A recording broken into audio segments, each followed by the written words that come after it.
તેથી પોતાના બાપને ખબર પડી કે ભાઈ તમારા દીકરાનું એક્સિડન્ટ થયું, ખાન સિવિલ હોસ્પિટલમાંથી રાજકોટ લઈ ગયા છે, તમે તરત ત્યાં પૂકો. આવડા ભાઈ ખબર પડી,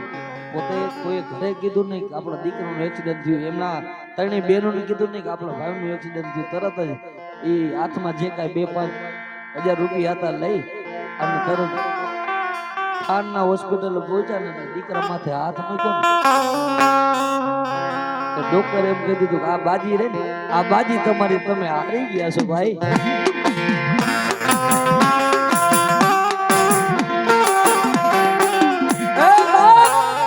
આ બાજી તમારી, તમે હારી ગયા છો. એ પોતાનો બાપ કે સાહેબ જોવો તો ખરા, મારો દીકરો કોઈ દી મરે નહીં, મારો દીકરો જીવે, મારી દેહ મને મૂકીને ક્યાં ગાવો તરીકેનું જોવો તો ખરા સાહેબ, મારો દીકરો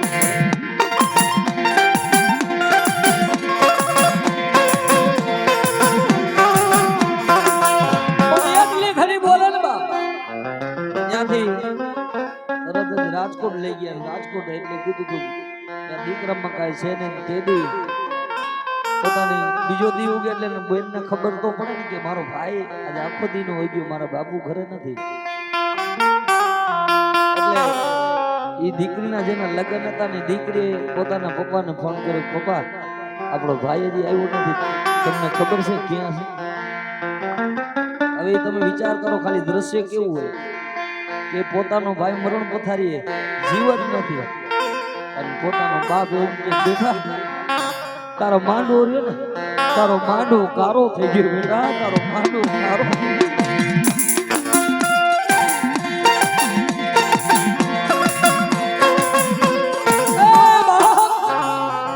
તારો માંડવો કારો થઈ ગયો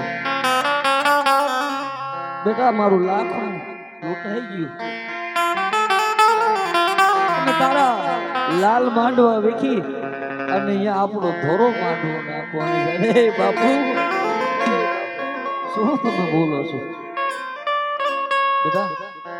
તારા ભાઈનો એક્સિડન્ટ થયું, તારો ભાઈ જીવતો નથી અને ડોક્ટર એમ કહી દીધું કે ભાઈ જીવશે નહીં, ભાઈને ઘરે લઈ જાઓ, આમાં કાંઈ છે ને. તેથી પોતે દીકરીની આંખમાંથી આહુડું પડી જાય. પોતે જે બેનના લગ્ન હતા ને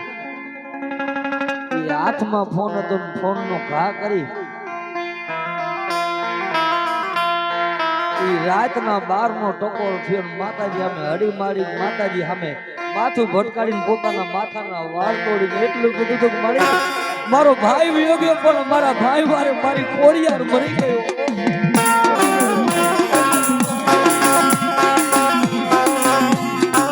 મારા કર્મે લખ્યા મારા ભાઈ વગસે કાતો મારા વડવાએ તન વેતી ખાધી.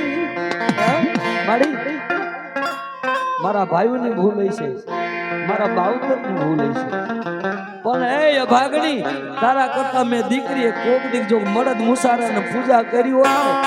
તોય મારી મારા ભાઈને મરવા ન દે. આના કરતા આ ભાગણી મને જીવને લઈ લીધો ને આટલું બોલી તો ધણીપલામાંથી ખોડિયા બોલી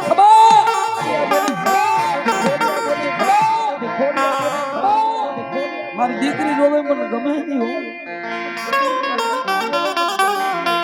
તારે વિધાતા દવાખાનાના દરવાજે જો કદાચ તારો યમરાજા ઉભો અને લેવા ઉભો ને, જો જગતમાં મારી દીકરી રોવાની ખોડિયાર કે લઈ જવા દઉં ને તો મારું ખોડિયાર નું માયપા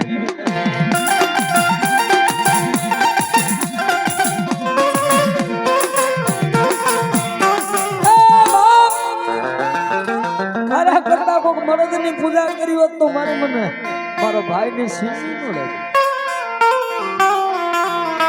અને કઈ પોતાના વાળ માથાનો તોડન માતાજીના ધડીમલામાં પોતાનું માથું ભલકાડું તો માતાજી એટલું કીધું કે રાતના 12 વાગ્યા ને કે હા તારા બાપને બીજો ફોન કરે. જો મરી ગયેલા મરદા માથે હવા વેચની નાગણી થઈ બેઠી હોય અને મરી ગયેલા મરદામાં જીવ ન પૂરું ને તો દુનિયામાં દીકરીના પોકાળની ખોરિયાર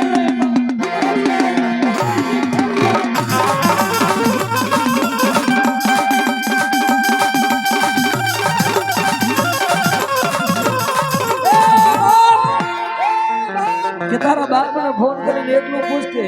તારો ભાઈ મરી નથી ગયો તેદી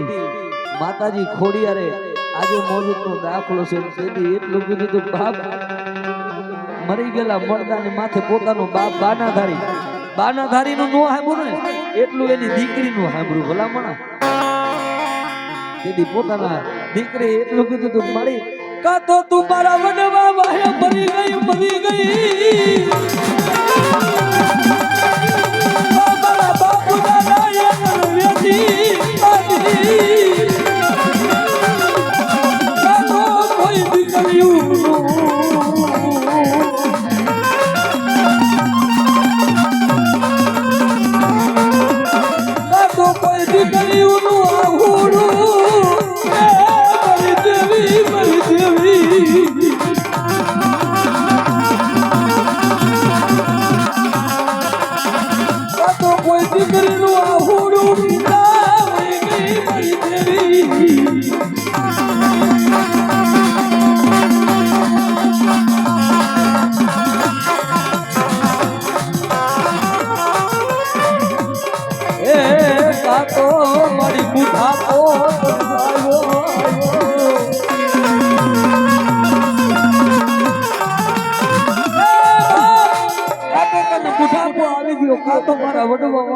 મરી ગઈ માતાજી ખોડિયારે એટલું કીધું તારા બાપ ના તારે ફોન કરી પૂછને જો દુનિયામાં હવા વેચની નાગરી થઈને બેહું તો ખરા પણ ભલા મારા જો હવારે દી ઉગે અને તારો ડોક્ટર એમ કહે જાવ આવડો કદાચ મરેલો મરદું રહ્યું ને એમાં કોક તમારા વડવાની દેવે જીવ પૂરી દીધો તો માન્ય ખોડિયાર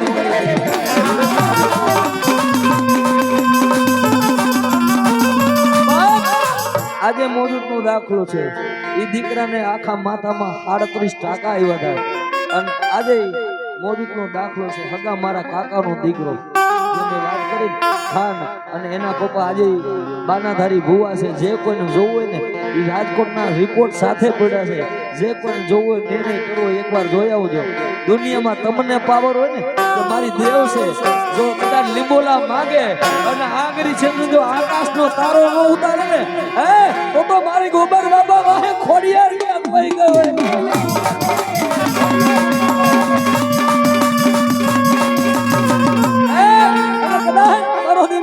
મારો મેહુલ સિંહ માંગે અને આભમાં જો આગરી સીધે એવું ગોબર બાબા વાહે લીંબોલાની દેવી મરી ન ગઈ હોય ને જો કદાચ ટકોરો કરે અને આવીને ઊભી ન રહી જાવ ને તો એવું રાજપૂતના કળ ભાગને કોક ધર્મ બી ઊભી હોય બા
ઘણી હા ભરજો એ બધી વાર રે કરજો